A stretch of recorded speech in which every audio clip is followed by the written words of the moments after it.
Joseph Bordogna of the National Science Foundation rejects the contrived distinction between liberal education and practical education. Noting the views of the founders, Bordogna concludes that this division has not always existed.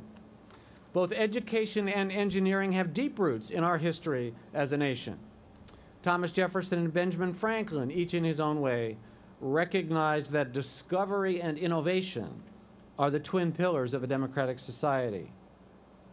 So it is that we take justifiable pride in an educational philosophy and practice that connects the time-tested virtues of liberal education with the richness of choice in a variety of traditional, pre-professional, and professional fields. The former president of Dartmouth College, John Sloan Dickey, called this the dual pursuit of competence and conscience. An education at the University of Evansville, however, would be incomplete without the overt and substantial commitment we've made to global awareness. This is embedded in multiple ways in the life of the university, from foreign language study to our major in international education, to the magical quality of study abroad at Harleston, the British campus of the University of Evansville, to the Institute for Global Enterprise in Indiana, housed in the Schrader Family School of Business Administration. The flags that are shining in this morning's sunlight are wonderful symbols of this commitment. And the students from a dizzying array of countries who've marched in today's procession enrich us with their presence. U.S. News & World Report recently listed the University of Evansville as one of only 37 colleges and universities in the United States, not in a cohort or a category, but for all American colleges and universities, for the distinctive quality of our international programs. The argument I'm making here about the value of global awareness should not be misunderstood to be principally a utilitarian claim. There is no denying, of course, that knowing more about the world has real value for those who are going to work or study internationally, in Europe or South America or Asia. For a business person, for example, knowing Mandarin may have great practical value, as does an awareness of the religious diversity of the Middle East or the cultural norms of post-colonial African nations. But what is more important is what Martha Nussbaum, one of the preeminent American philosophers of our time, calls an appreciation of the other. In her remarkable book, Cultivating Humanity, Nussbaum writes that students should be brought to see themselves as members of a heterogeneous nation and a still more heterogeneous world, and to understand something of this history of the diverse groups that inhabit it.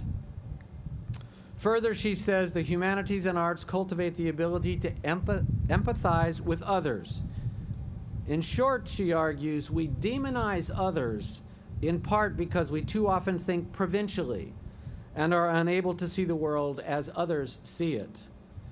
This empathetic capacity is encouraged explicitly and implicitly in our curriculum and in the co-curricular activities that are part of the life of the university. Liberal education in a global context is, for Nussbaum, an education that liberates the mind from bondage of habit and custom, producing people who can function with sensitivity and alertness as citizens of the whole world.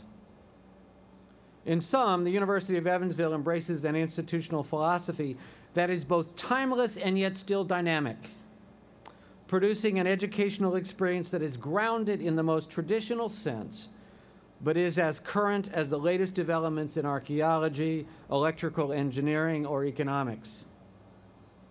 But even as we think about foundations, about timeless commitments to a philosophy of education that is life-transforming, we recognize that a new presidency offers an exciting opportunity for reflection on not only on about where we've been and where we are, but where we're going.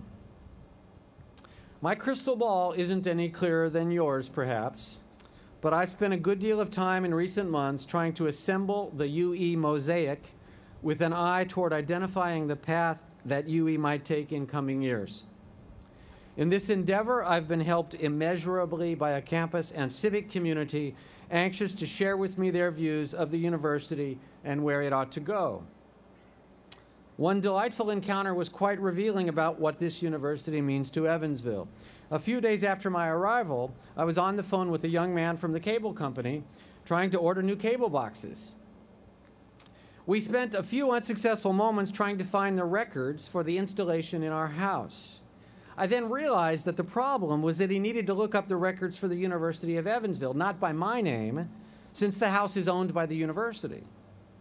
He then asked, "Oh, so do you work at UE?" When I somewhat sheepishly revealed that I was the new president, he launched into an extended commentary, probably about 15 minutes, on all the things that UE must do.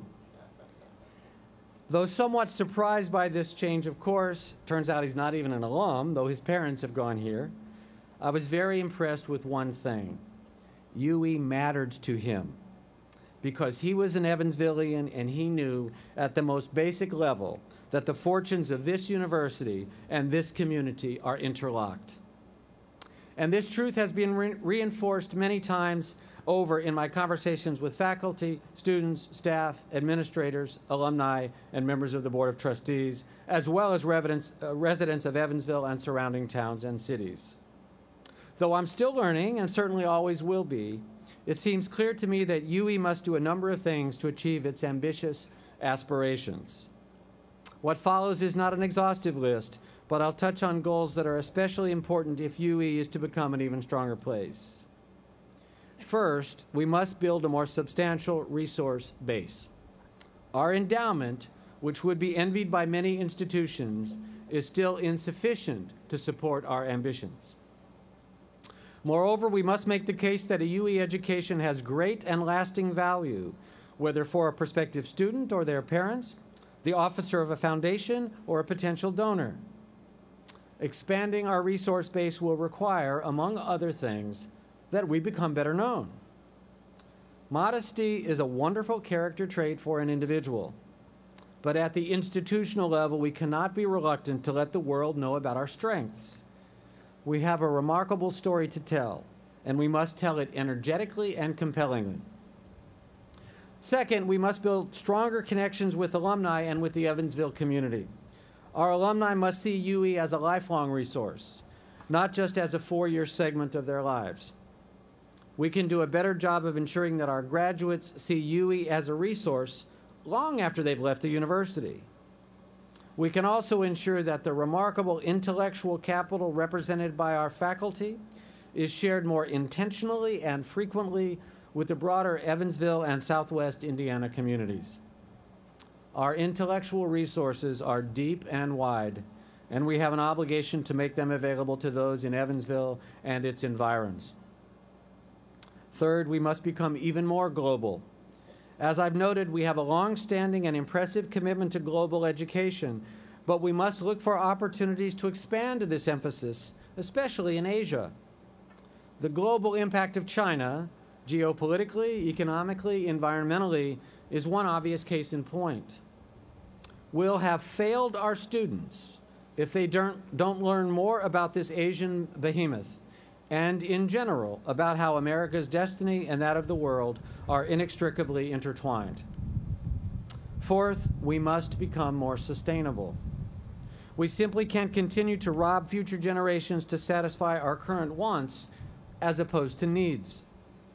This is not simply a question of desiring to become more environmentally responsible because it makes us feel good to do so. We must make the persuasive business case for sustainability, including the development of high-performance buildings, less reliance on fossil fuels, less use of water, and more effective conservation of our existing resources.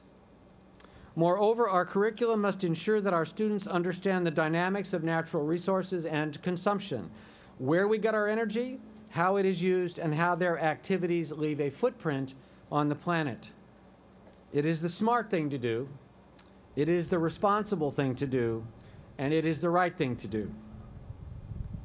In short, we'll be busy. And given the commitment of this community to the University of Evansville and the resources available here, we'll succeed. I began with a Bob Dylan lyric. Let me conclude with a lyric from two songwriters who, like Dylan, have helped to define our age. In Strawberry Fields Forever, John Lennon and Paul McCartney warn us about lives impoverished by a lack of understanding of the richness and diversity of the world.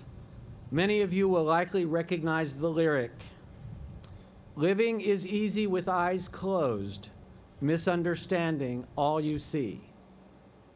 I love the paradox that lyric captures, seeing with eyes closed. How can we ensure that our eyes remain open, that we understand what we see? It begins with education, with challenging our students to test their developing views of the world, many of which are formed in our classrooms, in our residence halls, in our dining halls, against the reality of the world they'll inhabit and shape. There is no better place to develop these sensibilities and skills than at an institution like the University of Evansville. Thank you for being with us here on this beautiful morning and for supporting the University of Evansville as we work to make this an even more remarkable institution. Go Aces!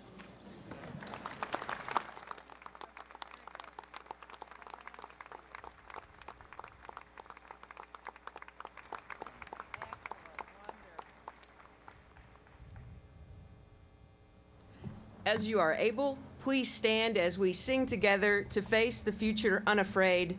The words and music are found on the inside cover of today's program.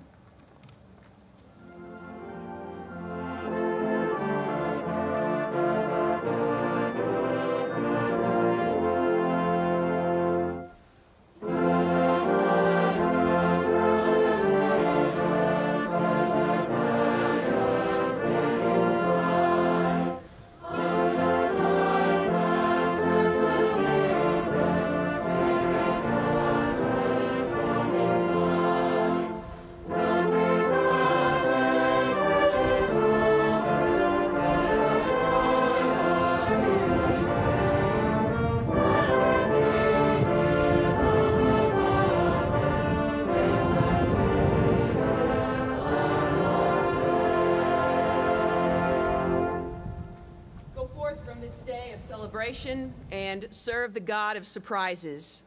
Celebrate life in the company of others. Anticipate hope for the future, and with God's help, face it unafraid. May grace and peace be your way in the world. Amen. We hope that you will join us for the inaugural picnic on the new chapel lawn following the ceremony.